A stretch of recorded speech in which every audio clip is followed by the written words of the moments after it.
Congress needs to be playing a role. What the American people may not know right now, Chris, is there'll be all kinds of classified annexes that are very important. They lay out the details as to how much of this is going to take place, and that's why it's so important that Congress play its rightful role in approving this prior to the congressionally mandated sanctions that we put in place are alleviated.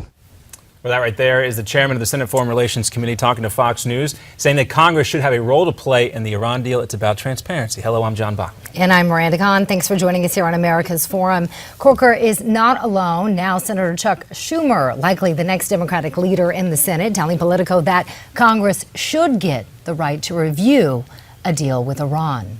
And right now we're going to bring in the former chairman of the House Intelligence Committee, Pete Hoekstra. He's joining us now for a view from the Hill on this issue. Great to have you back with us again, Pete. So we have Chuck Schumer, who is likely going to be the next leader of the Democrats in the U.S. Senate, now saying that the Senate should have a say in this Iran deal. You need 13 Democratic senators to get a veto-proof majority if they were going to pass some sort of bill that would require congressional approval. How close do you think we are to that 13? Well, I don't think you're close at all at this point. You got to take a look at the language very, very closely. Senator Schumer uses the word review, which is very different than what a lot of Republicans are using. Republicans are using the word approve, meaning, hey, we want to get to 67 votes, to perhaps disapprove the deal if we don't think it's a good deal. When Senator Schumer comes in and says review, all he says is, hey, we just want to look at it, and we maybe don't even want to take a vote on it. So a very, very different place for the two parties right now. So there's something else, there's some other meaning in that language. Schumer's being very careful choosing his words specifically here. What he's doing is giving himself a lot of wiggle room. That if he looks at the deal and it's kind of like, oh man, I really don't like it, but I'm not going to go against my president, he can come back and say, I reviewed the deal and we're going to move forward. He also gives him the latitude that if he looks at it and sees it as a very, very bad deal, that he can come back and say, I reviewed the deal, let's have a vote, and I'm going to vote to disapprove this agreement. Do you think Congress should have the right to review such a deal? And if so, would it make a difference? To review, absolutely.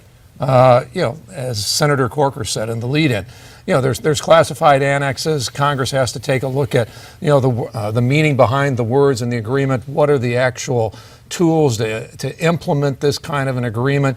I think for something as critical as Iran, and you need to go back and take a look at where Iran was during the when we were in Iraq fighting the Iraq War. And you have a lot of experience with that.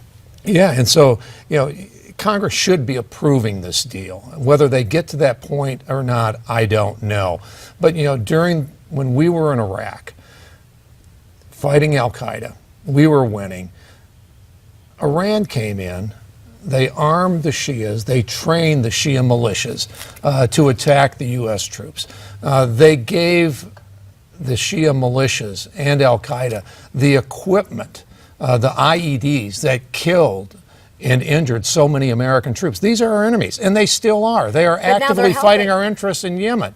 Right, but they're actually helping us in Iraq, but working against us in Yemen and Syria. They're not helping us in Iraq. Okay, we ought to get that clearly off the table. But some would see that. And there might be some sort of coincidental mutual benefit. Coincidentally, they are fighting the same people that we are fighting in Iraq, which is ISIS. But the Shia militias, as the reports came out now in Tikrit, they've now been brutalizing some parts of the population according to those reports. They are not our friend. They do not have our best interests in mind. They are solely out for Iran's best interest, which in most of the Middle East, which in South America, Central America, all across the world are in direct conflict with U.S. interest, and we need to recognize that. That's why congressional review and congressional approval of this agreement is so critical. And some of the things they're talking about, Pete, is taking their stockpile of enrichable uranium outside of the country.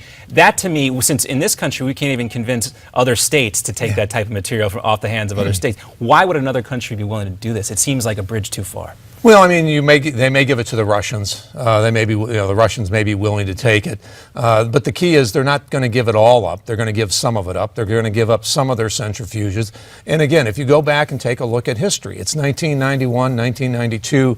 Saddam Hussein said that he would agree to inspections and all those kinds of things. And we know that by 2000, in 2002, we didn't know what he'd done, even though supposedly UN inspectors had free access, unannounced ability to go almost anywhere into Iraq. It didn't work. So what are the verification elements of this proposal? We just don't know. And we don't know, and we didn't get a good answer yesterday No. from White House Press Secretary Josh Earnest. We got more coming up here. Pete Hoekstra is going to stick around. Miranda's going to be here too. We're also going to bring in Mike Lee. We're going to talk about his new book, Our Lost Constitution, plus more about this Iran deal right after this.